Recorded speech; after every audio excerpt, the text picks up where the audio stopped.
변호사님, 저 이혼을 하려고 하는데요. 이혼 조정 신청이 있다고 들었어요. 이혼 조정 신청이랑 이혼 소송이랑 어떻게 다른 건가요?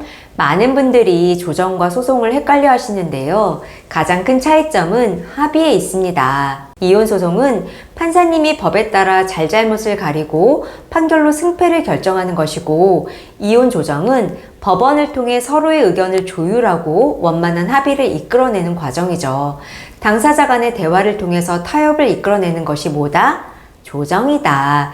그래서 조정은 소송에 비해 절차가 비교적 간단하고 시간과 비용을 아낄 수 있어요. 그리고 정해진 판결이 아닌 서로 합의로 관계를 마무리하기 때문에 감정적인 소모도 줄일 수 있습니다. 그럼 조정 신청서에는 어떻게 써야 되나요? 조정 신청서는 상대방도 직접 읽어보는 서류인데요. 조정 신청이기 때문에 가능한 상대방을 자극하지 않는 것이 좋습니다. 만약 신청서에 상대방에 대한 비난이나 공격적인 내용이 담겨 있다면 어떻게 될까요?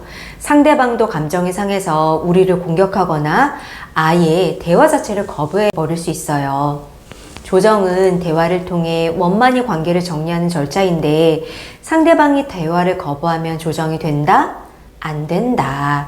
그래서 조정 신청서에는 내가 이혼을 원하고 재산분할로 얼마를 받고 싶고 양육비로 얼마를 받고 싶다는 내용을 간단하게 적는 것을 추천드려요.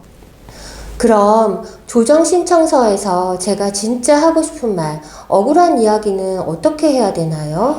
자신이 하고 싶은 말은 바로 기초조사표에 쓰면 됩니다. 억울한 이야기는 어디에 쓴다? 기초조사표에 쓴다.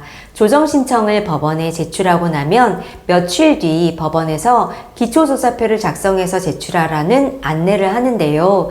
이 기초조사표에는 현재 부부가 함께 지내고 있는지, 이혼 의사는 확고한지, 이혼에 대한 대화를 나눈 적이 있는지, 폭력을 행사할 우려가 있는지, 법원에 원하는 것이 무엇인지, 그리고 양육, 재산분할에 대한 질문이 있어요. 그러니까 질문을 잘 읽어보고 하고 싶은 말을 다 하시면 됩니다. 그리고 이 기초조사표는 상대방은 볼 수 없고 오직 사건을 담당하는 판사랑 조정위원만 볼 수 있어요. 그렇기 때문에 상대방을 자극할까봐 조정신청서에 차마 쓰지 못했던 모든 말, 나의 진짜 속마음과 억울했던 사정들을 이 기초조사표에 쓰시면 됩니다. 조정위원들은 양측이 제출한 기초조사표를 미리 꼼꼼히 읽고 조정에 들어오기 때문에 나의 상황을 충분히 이해하고 조정을 진행하게 되는 거죠. 그럼 만약 조정 기일에 합의가 안 되면 어떻게 되나요? 조정위원들이 적극적으로 도와주지만 그럼에도 불구하고 입장 차이가 너무 커서 합의에 이르지 못하는 경우도 많은데요. 예를 들어 이혼 자체에 대한 의견이 완전히 다르거나 재산분할 금액에 대한 입장 차이가 너무 커서 도저히 의견이 좁혀지지 않는 경우죠.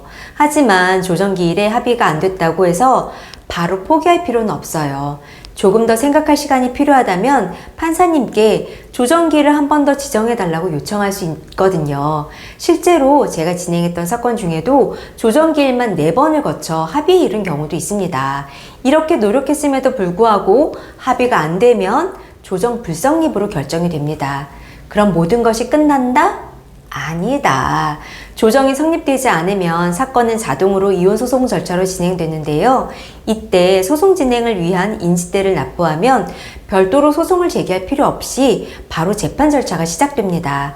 그런데 조정 신청 전에 꼭 알아야 할 주의사항이 있어요. 소송에는 법원을 통해 상대방의 재산을 다 조회할 수 있지만 조정 단계에서는 판사님에 따라 재산 조회 신청을 허가해주지 않는 경우도 많이 있거든요. 따라서 상대방이 재산을 숨겼을 가능성이 크고 이를 반드시 찾아내야 하는 상황이라면 조정 신청보다는 처음부터 소송을 제기하는 것이 더 유리할 수 있다는 점 꼭 참고하시기 바랍니다. 조정 신청이나 기초조사표 작성이 어려우시다고요? 그럼 저에게 문의 주세요. 제가 다 해드립니다. 그래서 변호사가 필요한 거죠.